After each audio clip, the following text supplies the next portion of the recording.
There was a couple of studies published over the last few months that showed that if you give kids the exact same food, and on the one hand package it in a nondescript package, and on the other hand package it with, for example, Shrek on it in a more fun package, the exact same food, same taste objectively, the kids say that it tastes better when Shrek is on the cereal box Wow. or the package.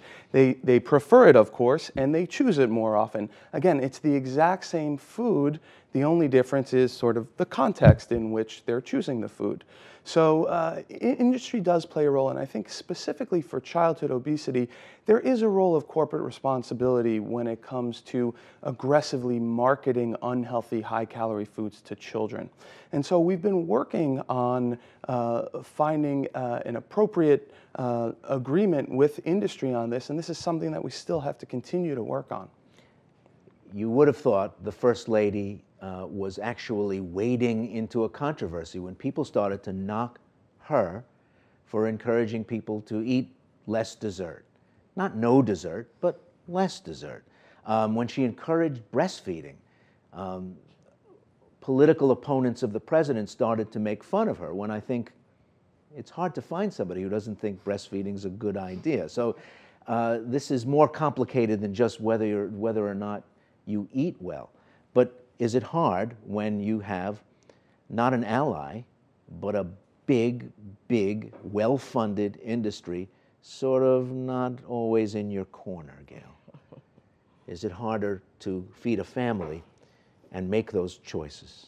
You know, it really is, because the kids are watching the television and they want to go out and have pizza with their friends, and they want to do these kinds of things. But I believe if you make the food exciting and you explain to them why this food is good. In my particular case, we have a very strong family history of heart disease, and I've told my children, think about food in this way. Will this food prolong my life, or will this food shorten it? And in this case, because it's a situation where heart disease and stroke is so prevalent, and with these overweight children, they actually have found that some of them have the same veins as a 45-year-old. So I've tried to explain to my children the situation and what's going to happen to them as adults, and they've actually taken it to heart. If you watch Sábado Gigante on another network, you will see the same choices that are being pushed to other Americans being pushed to new Spanish-speaking populations. Miami-based show, internationally sponsored.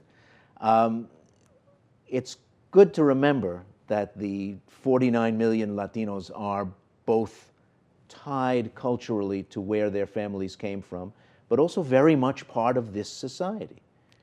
And the food that's available in it, right? Right. And, one of the things that I wanted to just come in here today is that there's a beautiful program that this country has, and it's a gift that we should cherish, and I hope that this country will continue to fund it and well fund it, and that's the WIC program. What we find in our centers is that, pregnant women are very vulnerable to listening to messages and to being educated about anything that safeguards their children. And so it's a prime time to take these women and do the education. So programs like WIC, when you begin to mess with that funding, you begin to mess with probably the only place where Latino or immigrant families or poor families, get a better education. Families as a whole, because they come in as a family. Usually with the WIC program, we encourage people to come, the wife, the husband, the children. And so, and when they're pregnant, again, it's a vulnerable time for them to learn, and it's a great program. So it's the only time sometimes where people get the education, and the only time where people actually get to go and learn about the farmer's market, So the only time where they get to go to a grocery store and talk about where to shop in the grocery store. Instead of, the high sugars, where can you use those coupons? The same thing with SNAP. So usually the families that are on WIC are also on SNAP, the food stamp program. And these are two programs that are just, at community health centers. Now there's a lot of money being put in federally qualified health centers, And so many of us have WIC, we have SNAP. So it's a great opportunity to change that paradigm. But no woman, we've had WIC since the Great Society programs of the 60s. No woman that I've ever run across is going to say, yes, I'm very interested in the health and nutrition of my infant child, but once they're 7 or 8, I'm going to become a co-conspirator in making them obese. Something happens between WIC and the older years. What is it?